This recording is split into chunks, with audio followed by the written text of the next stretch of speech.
Vale, a mí me gusta siempre empezar con una pregunta directa, para empezar así con, con un poco de intensidad en las entrevistas. Y te voy a hacer una pregunta directa relacionada porque hay dos divulgadores que yo sigo mucho y que por diferentes cosas de mi vida he visto mucho contenido sobre ellos, que hablaron sobre ti durante una entrevista.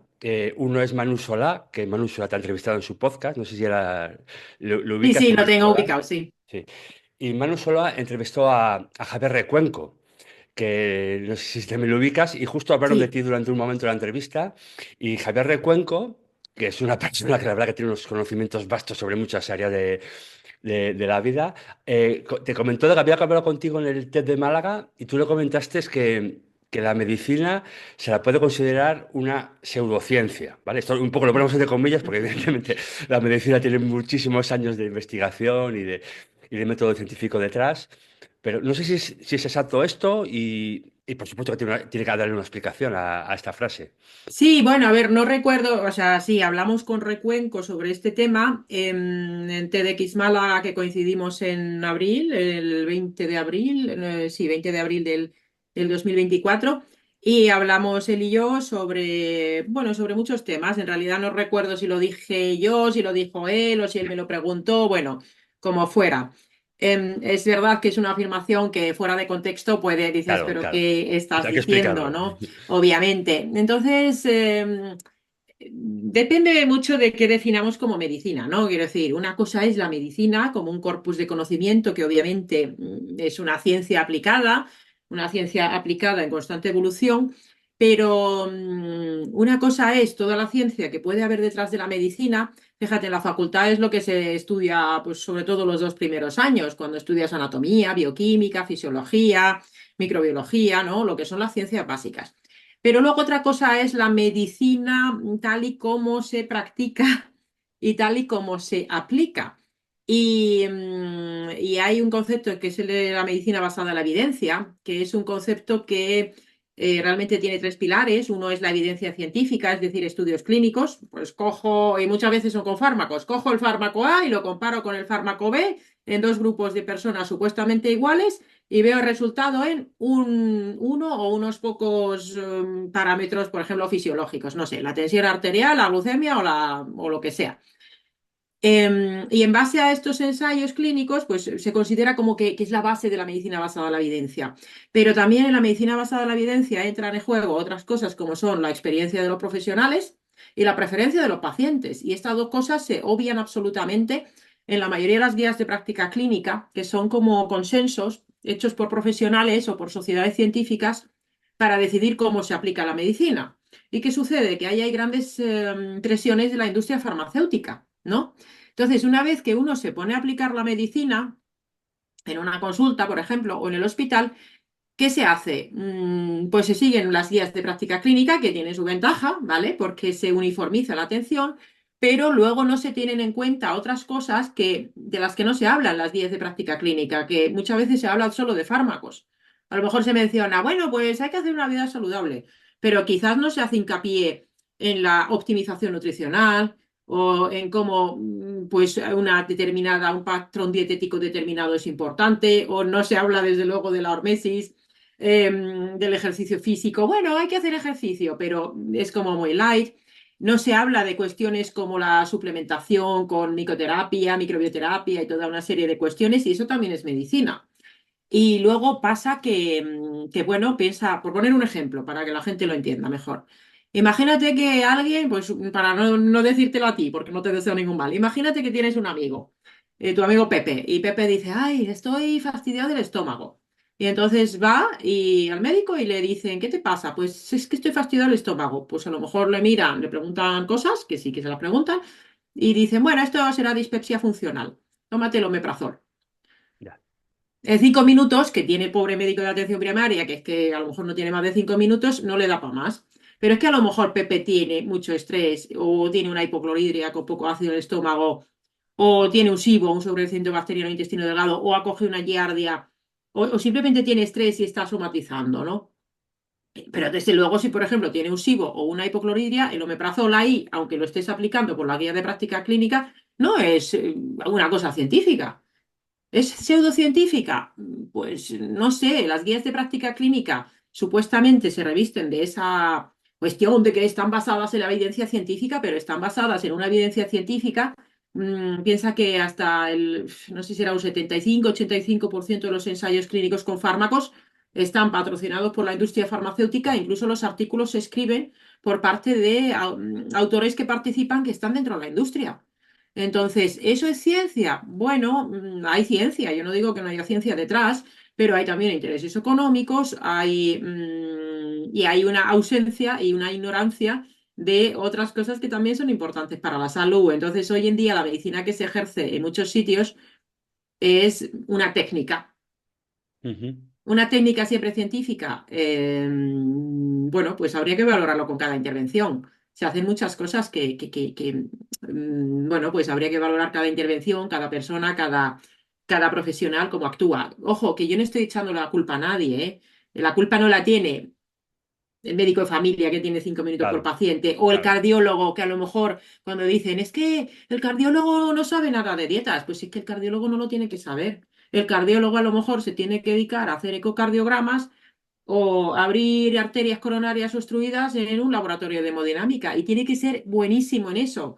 Ese tío no tiene que estar diciéndole a la gente cómo tiene que comer, porque no es el al que le corresponde, ¿no? Entonces, bueno, es una afirmación que puede ser provocativa, pero tiene muchas aristas. En sus bases, por supuesto que la medicina es científica, Claro. pero en su aplicación, pues quizás no tanto, ¿no? Sí, sí, sí. ¿Consideras que el sistema médico actual es ineficiente? Y me explico un poquito. Tú has hablado en muchas entrevistas de que o el sistema de salud es farmacocentrista, es decir, que hay un síntoma, busco un fármaco que lo palie o que lo minimice, lo recete y ya está. Yo voy a poner otro ejemplo de un área que conozco mucho más y es el tema de las lesiones deportivas o no deportivas, sino simplemente dolores musculoesqueléticos, en los cuales seguramente en muchos casos, o por lo que yo conozco, con un tratamiento fisioterapia o de osteopatía se pueden solucionar, pero lo que se hace es dar una medicina y si no hay solución, lista de espera para operar. Cuando tiene un gasto económico, evidentemente muchísimo mayor una operación que el tener fisios y osteópatas en nómina en la seguridad social. ¿Cómo ves tú todo este tema que es tan importante, que arrastra tanto gasto de nuestros impuestos y que además no soluciona como debería, bajo mi punto de vista, la salud de las personas? Bueno, sí, farmacocentrista y diría también que el sistema sanitario es médico-centrista porque está muy centrado en lo que hacen, en lo que hacemos. Es que me cuesta a veces sentirme identificada con el colectivo, con lo que se hace por parte de los médicos, ¿no? Es, por poner el ejemplo de las lesiones que has comentado. ¿Qué es lo que sucede cuando alguien tiene una lesión? Que el profesional de referencia es el traumatólogo.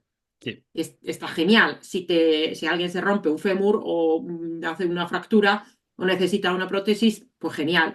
Quien lo tiene que hacer el traumatólogo y tiene que ser, que además ellos se especializan mucho, se superespecializan o se subespecializan, pues está el de la rodilla, el de la mano, es genial porque tiene que operarte si lo necesitas, el que sea mejor en eso. Pero claro, el traumatólogo, que tiene que ser un crack en el quirófano o en el diagnóstico y saber exactamente qué operación necesita una persona, tiene que ser el que maneje una lesión o un dolor persistente. Por ejemplo, porque tienes un problema biomecánico, no sé, yo por ejemplo que entreno con Víctor Tellez y Ujú. tengo problemas en mi biomecánica, por ejemplo, para correr, ¿eso me lo va a solucionar un traumatólogo? No, porque no va a poder ir al origen, porque no es su cuestión, no es su formación. La gente que se forma en biomecánica o que se forma en rehabilitación de lesiones también desde un punto de vista integral, desde el punto de vista de la nutrición, de la suplementación, ¿eso no tiene que saber el traumatólogo? Pues de nuevo no. ¿Qué pasa? Que en los sistemas sanitarios y tanto públicos y bueno, en la privada de aseguradoras, lo que tiene son traumatólogos y está genial, pero yo cuando veía a mis compañeros traumatólogos en hospitales, en todos los que he trabajado, claro, ellos tienen una lista de espera inmensa y tienen unas agendas de, ponte que tengan, pues con suerte, 10 minutos por paciente, que pueden ser 7, 8. ¿Y qué le mandan? Señoras, muchas veces, o señores, me da igual. Pero es verdad que muchas veces, por ponernos en el prototipo, señora, imagínate al traumatólogo, te llega, señora de 65 años, con sobrepeso u obesidad, que no hace ejercicio físico, que tiene una dieta occidental, inflamatoria, que es además cuidadora, vamos a decir, de nietos y de sus padres, y que le duelen las rodillas. Vale, pues sí, le duelen las rodillas. ¿Y que tiene artrosis? Pues sí, tiene artrosis en las rodillas. ¿El traumatólogo puede ofrecerle una solución a esa señora?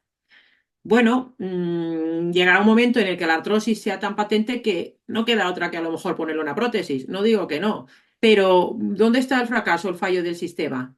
En no haberla atendido antes a esa señora. ¿Y a Ujú. esa señora la tenía que haber atendido antes un traumatólogo? No, a lo mejor le tenían que haber valorado su biomecánica, le tenían que haber conseguido que hiciera ejercicio físico, que tenga una nutrición adecuada. Entonces, muchas veces cuando nos vamos a las lesiones y de verdad hace falta la cirugía es porque llegamos tarde.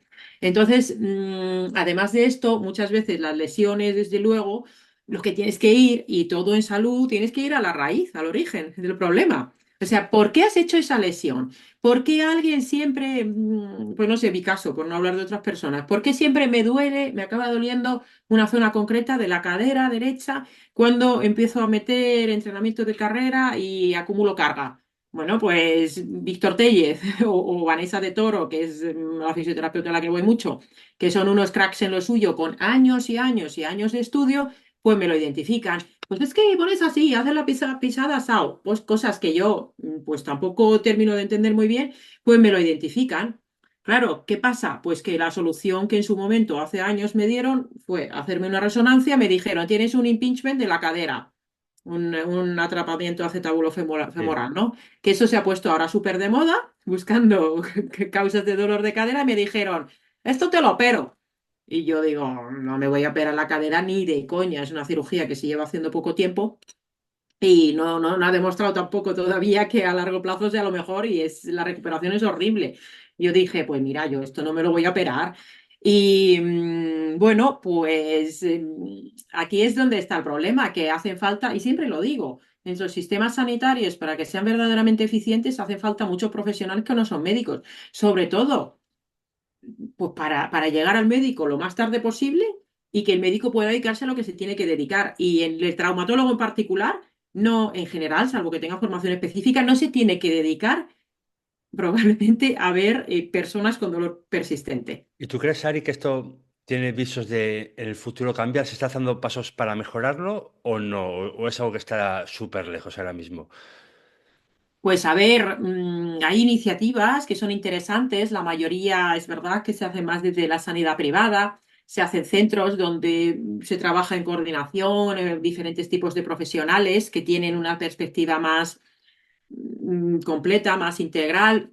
En la sanidad pública es complicado, ¿no? Porque implica un cambio de paradigma, un cambio del sistema. El sistema ya está súper saturado y el sistema está dedicado a poner parches por donde pueda porque es como una fuga enorme de agua. Y luego que le exigimos al sistema, como sociedad digo, ¿vale? Le exigimos al sistema que nos solucione cosas que también muchas veces dependen de nosotros mismos como individuos.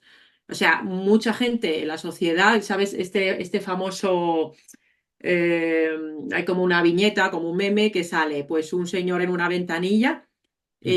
que dice, pues pastillas para adelgazar. Y en la otra ventanilla hay un señor que pone vida saludable y hábitos. Y tiene una cola enorme el de las Ya, pastillas y el de la vida lo he saludable. visto, sí. Claro, entonces la mayoría de las personas, pues es como si voy y doy yo, pues sí, hay gente que le das una charla, le metes una chapa sobre el estilo de vida, la alimentación, el entrenamiento, etcétera, y luego mencionas que, bueno, pues tomar magnesio y creatina está muy bien. Y entonces cuando viene el turno de preguntas dicen, ay, ¿qué magnesio me tomo y qué dosis?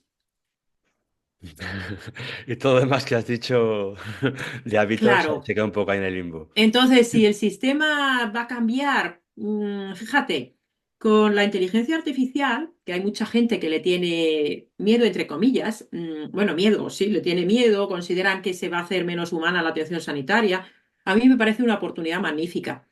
puede mejorar mucho los diagnósticos médicos. Incluso hay un estudio que mostraba que la inteligencia artificial se percibía como más empática que los médicos.